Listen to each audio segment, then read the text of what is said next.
Now, I won't go into all of this. Astrology.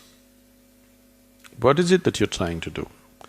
You're trying to look at the positions of the planet and make certain predictions, right?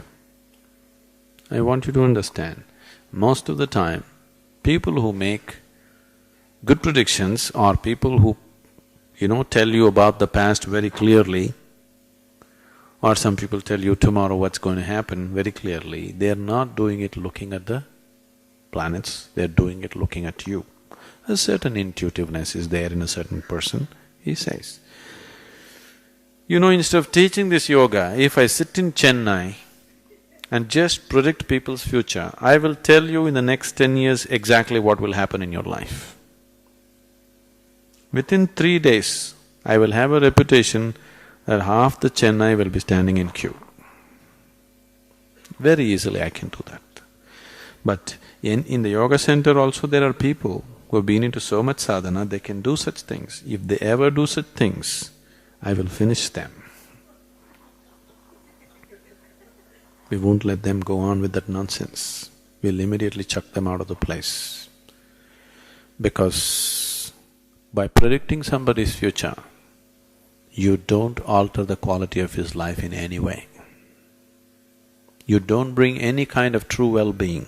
It is just, you're getting him into more and more ignorance, isn't it? Now if you have the power to know your tomorrow, you will only become more ignorant, more egoistic, more stupid, more harmful. You go by the normal rules, it's okay, you don't have to know what's tomorrow. You are made like this right now, the quality of your life and your own way of being is such, if you know tomorrow today, you will not participate in today, isn't it? Yes or no? Suppose I tell you, whatever you do, you're not going to die. You will do irresponsible things in the world. Or if I tell you tomorrow morning anyway you will die, now you won't participate in today, isn't it? So, you should not know the future. It's not necessary for you to know the future. Can somebody predict? Yes, sometimes. But that's not 100%. It's never 100%. Every object has a certain influence on you. See, right now this vessel, because of its shape and its material, it has a certain influence. It has a certain vibration emanating from it. If I allow this vessel to influence me, I keep him next to me because he's quite a good friend.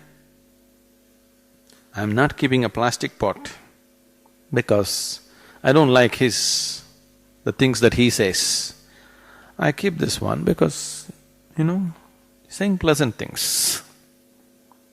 I am always in good company, please see. But now if I allow this vessel to influence me too much, slowly I will become like a vessel. This will happen to you. Many people have become like vessels, isn't it? Haven't they? They will let things influence them so deeply, they will become like that. No, I won't let this copper vessel to influence me. But being in my company, he is so influenced. You will see, you take another copper vessel, you give me anything. Right now you give me any object. Just give it to me for 20 seconds. I'll hold it in my hand and give it back to you. It will be different.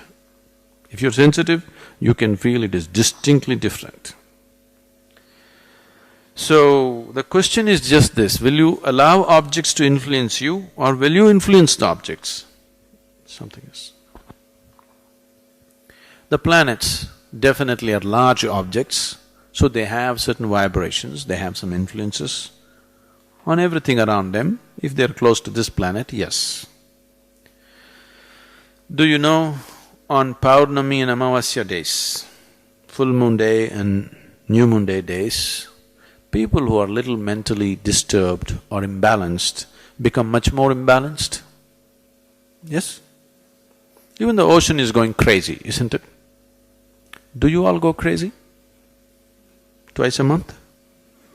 Some of you are not saying anything.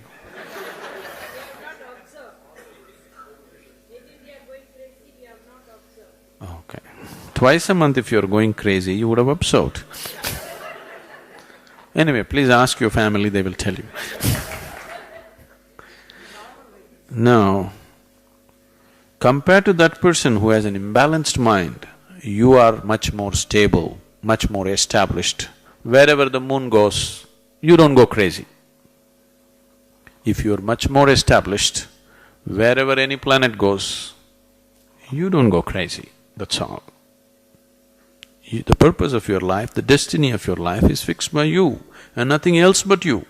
Yes, everything has an influence, but what you make out of that influence is still yours, isn't it?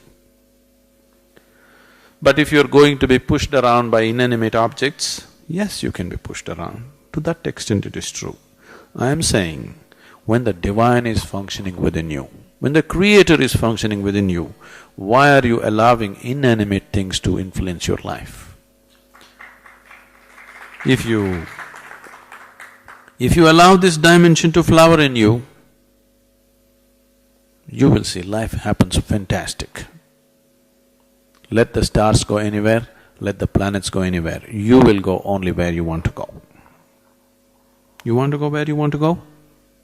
Or you want to be pushed around by inanimate objects? You must decide that. Now, they're writing it in horoscope and giving it to you how you're going to live. Please tell me, if there is an intelligent person in this room, can you predict what he will do the next moment? He may do something that nobody has ever done, isn't it? If there is a fool here, if you look at him, you can say, okay, this is how you will live. If they have to write it on paper and give you that this is the way you will live, what to do? That means you're refusing to use your intelligence, isn't it?